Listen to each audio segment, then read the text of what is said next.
I know him since long time ago because we did 2 World Karting Championship together in Le Mans and Estoril, 78 and 79. So this goes back to the very, very old days.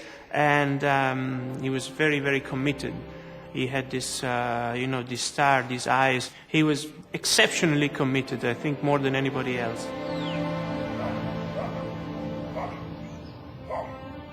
A gente sempre foi uma família super unida e quando Ayrton foi morar na Inglaterra, todos nós sentimos muito, e ele também, né, a falta, a distância. Então a gente muitas vezes ia para lá, ou quando ele podia vir, para poder ter essa proximidade maior. Ele escrevia muito. Cada corrida que ele fazia, ele escrevia detalhando cada curva, cada coisa que ele tinha feito. A gente tem essas cartas até hoje e mesmo à distância o contato sempre foi muito, muito próximo.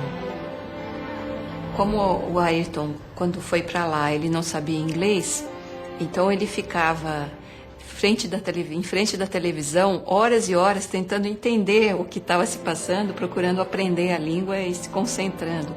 Ele também não sabia cozinhar, nunca soube e na verdade ele passou alguns anos comendo ovo frito, ovo cozido, ovo mexido, todos os tipos de ovos possíveis e imagináveis, porque era o que ele conseguia fazer. Quando o Ayrton me procurou, em 1984, em janeiro, ele tinha muita preocupação com o preparo físico, com a sua saúde, porque ele era muito magro, uma pessoa realmente fraca. E era até chamado franzino Ayrton Senna pela mídia.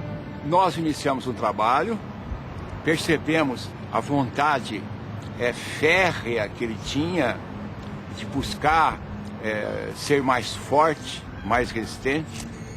Era uma pessoa que tinha uma força interior muito grande, porque ele não media esforços. Se alguém perguntar qual a diferença do Ayrton, é esse fazer.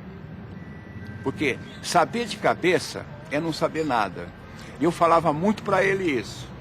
Ayrton, o sábio não é o que sabe. O sábio é o que faz aquilo que sabe.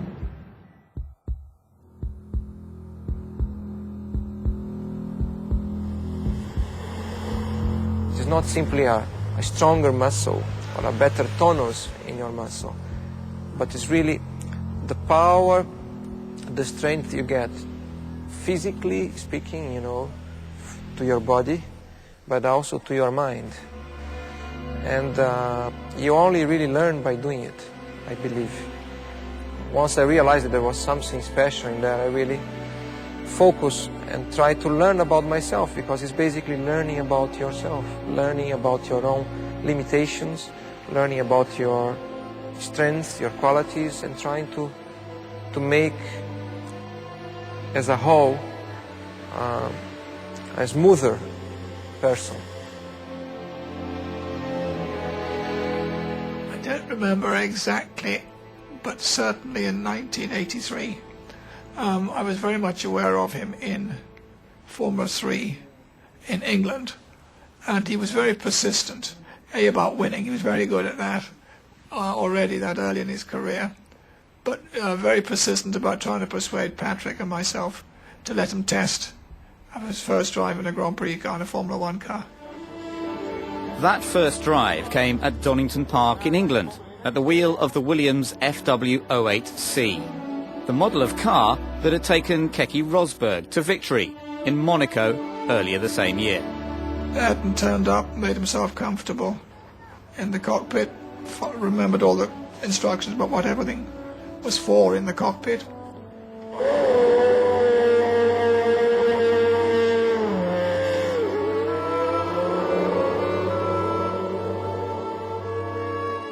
At the time, he was only halfway through his first season of Formula 3, but he was totally undaunted by the Grand Prix car with triple the power of his usual mount.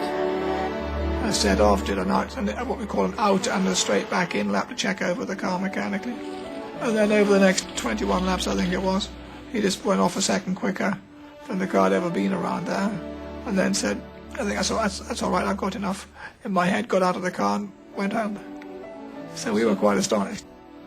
In that particular day, it was obvious that his brain was in total control of everything else, was just ahead of the game, clearly belonged in a Grand Prix car. He was born for that, if you like. We weren't ready to put him in the team in '84, partly for contractual obligations to other drivers. And then he went off to Lotus and then to McLaren. So it was quite a long while before we were able to offer him a seat, which was for '94. When he went to Tolman, it was fantastic to see another Brazilian driving. I mean, by instinct, I was always more of a fan of Ayrton than I had with any other Brazilian Formula One. I never had the chance to see Emerson, but I had the chance to see Nelson. With Ayrton, it was different. I felt like he was driving tremendously, and he was going to be a champ. I remember we had a discussion about top drivers like Nelson Piquet or whatever.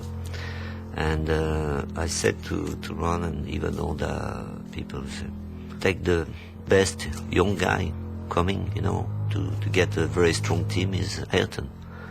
They all said to me, why you want to have Ayrton, So yeah, why not, I mean, it's thinking about the team. So having a teammate like Ayrton was very, very different to all the teammates I had, And also for Formula One, it was really exceptional to have two drivers of this same caliber.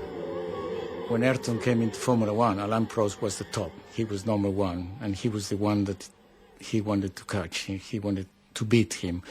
And when he started testing with us and racing with us, he was not interested in anybody else in the grid. Just Alain, what time did he do? What tires is he using? What rear wing has he got? What springs has he got? He just wanted to know what Alain was doing, and that's the one he wanted to beat.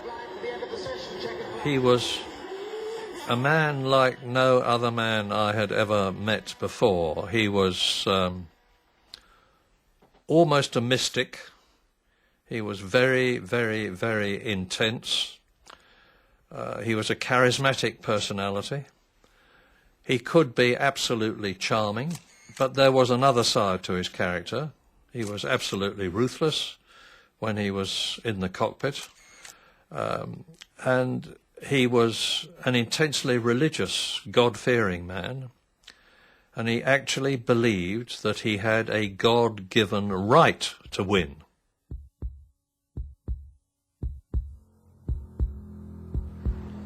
The main thing is to be yourself and not allow people to disturb you, to be different because they want you to be different. You gotta be yourself. Many times it's through a mistake, due to your own personality or your own character or interference that you get on the way, that you learn. And the main thing is to make sure you learn through your mistakes and get better. I believe in the ability of focusing strongly in something, then you're able to extract even more out of it. His whole life was concentration for the race or for the championship. He had no family, no children, nothing, so it looks like he was living only for that. Ma durante le corse la cosa più difficile è quella di tenere la concentrazione, essere sempre concentrati, di non avere problemi che possono distorcere l'attenzione ai problemi reali della corsa, essere preparato tecnicamente e sapere cosa fare nel momento migliore e non fare errori né dal punto di vista tecnico né dal punto di vista umano.